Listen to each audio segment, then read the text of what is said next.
Au nom du Père, et du Fils, et du Saint-Esprit. Amen.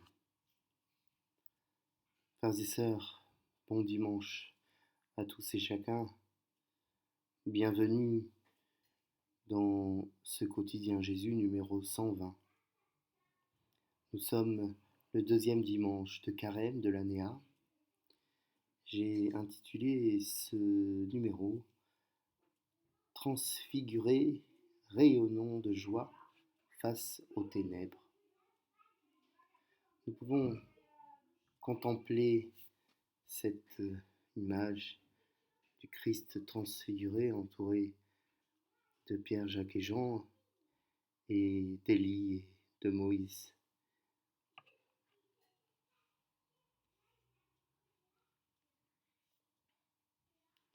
Confions aujourd'hui cette prière et nous prions pour le monde qui s'enfonce dans les ténèbres du péché, que la lumière du Christ transfiguré vienne souffler un vent d'amour et de paix en changeant en vérité et durablement le cœur des humains.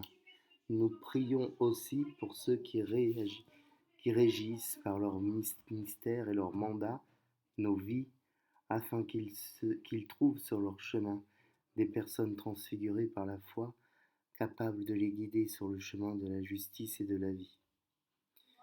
Nous prions tout spécialement et avec insistance pour les victimes de l'accident de bus en Isère, pour les enfants, pour les personnes en urgence absolue et en urgence relative, pour les accompagnateurs et le conducteur, pour les parents dont le stress doit être terrible.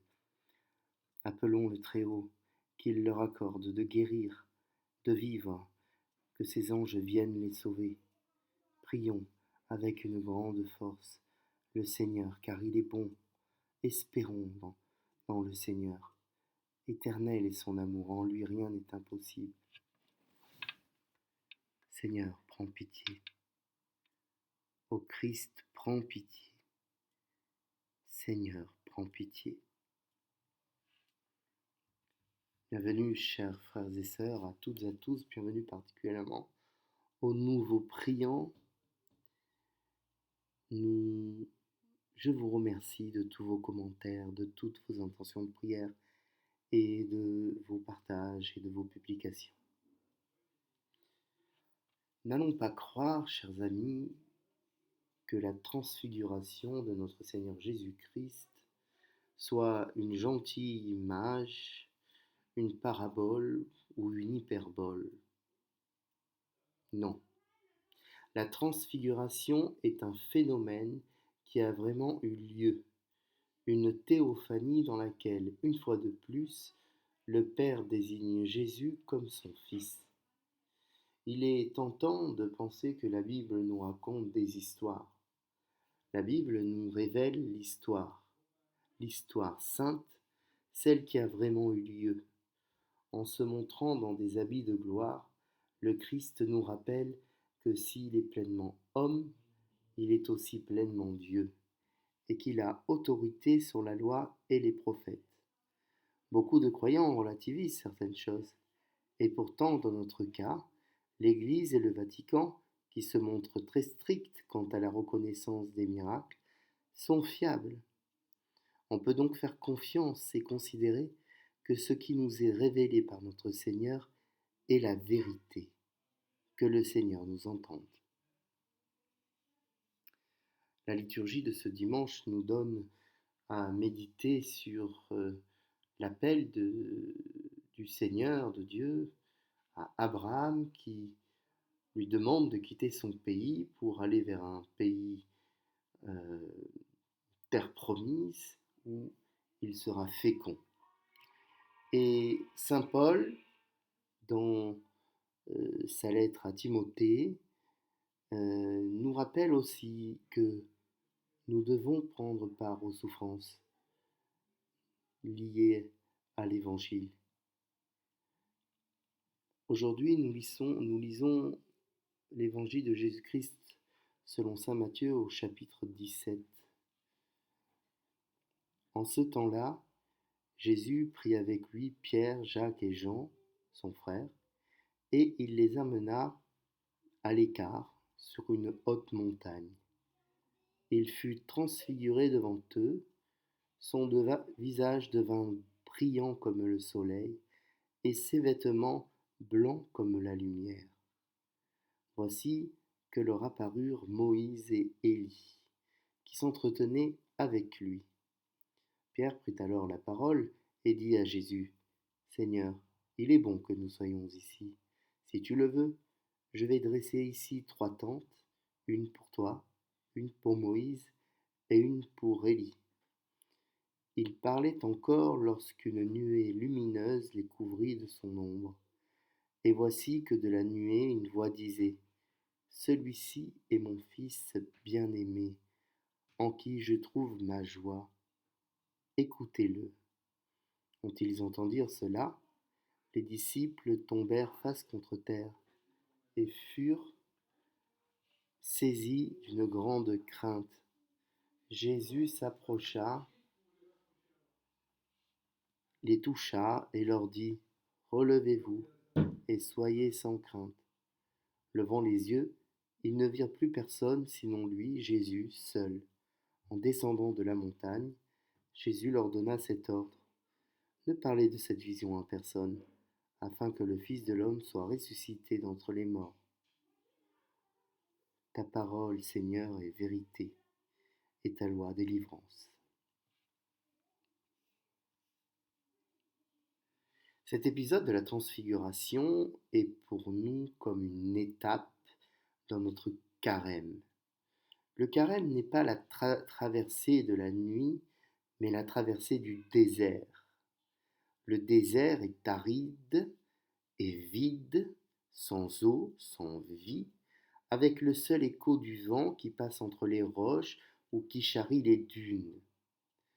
C'est d'ailleurs, Seigneur, à l'écart que tu emmènes Pierre, Jacques et Jean dans les hauteurs, là où il n'y a personne, là où, devant eux, tu te transfigures.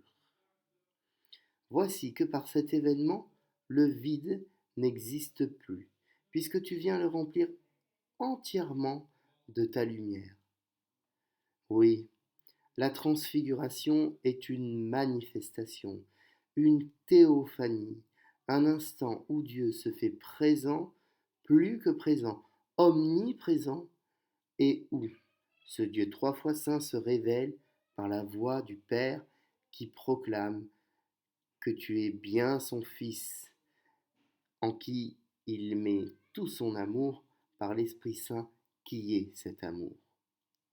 C'est une manifestation de force et de puissance, dans laquelle Moïse et Élie sont là, à tes côtés, et avec toi ils parlementent. Il n'y a cependant aucune notion d'égalité avec toi. Tu n'es pas un prophète, mais le Seigneur. Moïse est celui qui a libéré son peuple d'Égypte, aussi celui qui a reçu les tables de l'Alliance sur le Sinaï, ainsi que la Torah, la loi qui régit à présent ce qu'on appelle les Hébreux. Quant à Élie, c'est le prophète qui a ramené le royaume d'Israël vers Yahvé, dont le peuple, par la faute d'Akab, son mauvais roi aveuglé, était tombé dans l'idolâtrie de la reine Jézabel pour les dieux Baal. Élie, c'est aussi celui que le Seigneur a enlevé corps et âme dans un char de feu. Lorsque Pierre te propose d'installer 3 tentes, voici que Moïse et Élie disparaissent, et que toi, tu es seul. Toi, qui portes le très saint nom de Jésus, Dieu sauve, tu résumes la loi et les prophètes, dont désormais nous n'avons plus besoin, puisque ton évangile suffit. À nous, qui, comme Pierre, Jacques et Jean, sommes sidérés, tu viens nous relever. Tu viens montrer ton visage humain.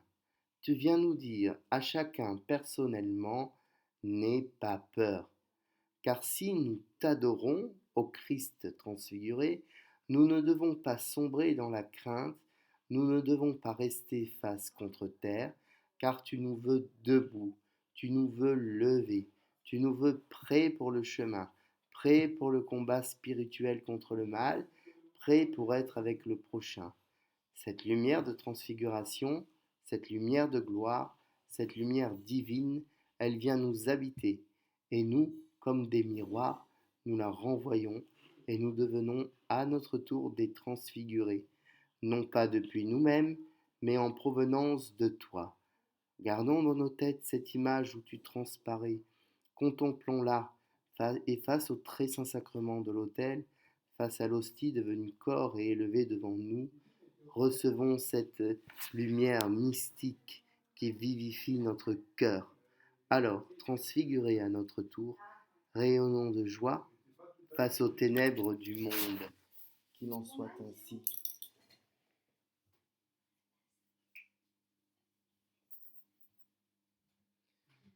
Je vous rappelle, chers frères et sœurs, qu'en ce mois de mars, nous prions particulièrement avec Saint Joseph et je vous envoie à demander à Saint Joseph tout ce qui peut vous manquer. Saint Joseph est un grand saint, un homme juste.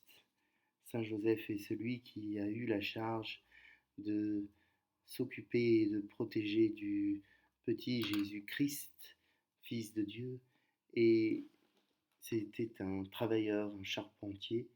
Saint Joseph est particulièrement présent pour toutes nos demandes qui paraissent parfois dérisoires, toutes nos demandes matérielles qui pourtant nous permettent de vivre. En ce dimanche de la Transfiguration, tournons-nous vers Marie l'Immaculée. Je vous salue Marie, pleine de grâce, le Seigneur est avec vous.